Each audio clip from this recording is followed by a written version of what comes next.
The Ukraine war created unintended consequences to the world order, as Russia and the West are in a decision cycle that can be described as an OODA loop: observe, orient, decide, act.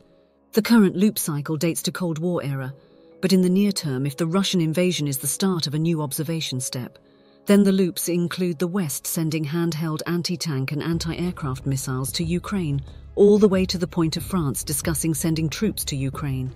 In between these, NATO has added Finland and Sweden as members who declared they joined due to the Russian invasion of Ukraine.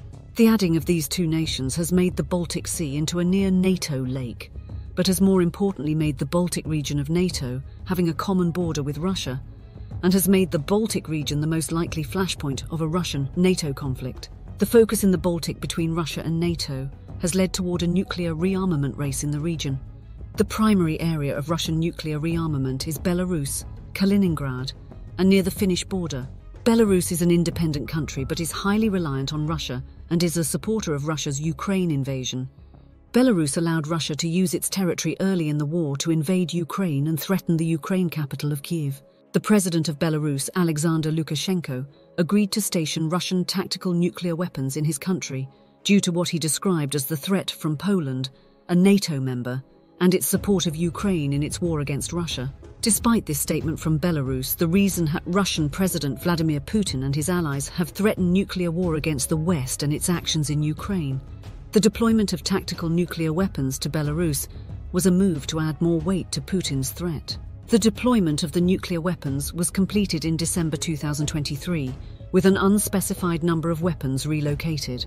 Belarus is also building facilities to support Russian Iskander nuclear-capable missiles to be stationed on its territory, as well as Russian promises to upgrade Belarus's air force with new fighters capable of dropping nuclear weapons. The other area that is suspected of having nuclear weapons, but is neither confirmed nor denied, is in the Russian enclave of Kaliningrad. Kaliningrad does not have a common border with Russia, but instead shares a border with the NATO member countries of Poland and Lithuania, as well as having water access to the Baltic Sea.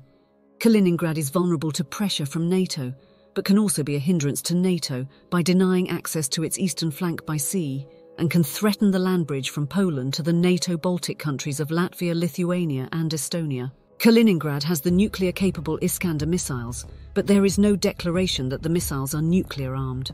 However, Russia does maintain a nuclear weapons storage site in the enclave and has spent the last 2 years upgrading this site, which is about 30 miles, about 50 kilometers, from the Polish border.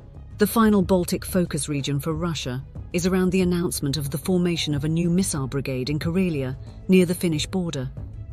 The brigade will be armed with the Iskander missile as well, and Russian media announced the purpose of this brigade is a response to Finland joining NATO.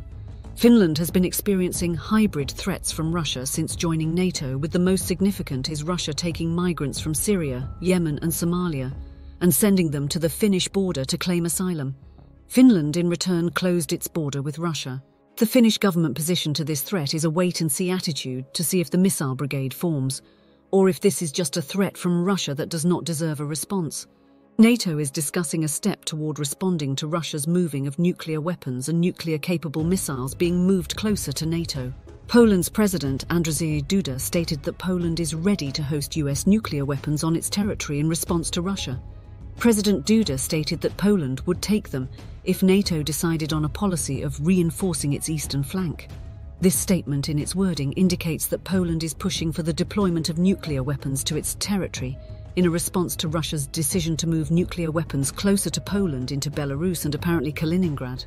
Poland is a consistent critic of Russia and its threat to the Baltic region even before the invasion of Ukraine.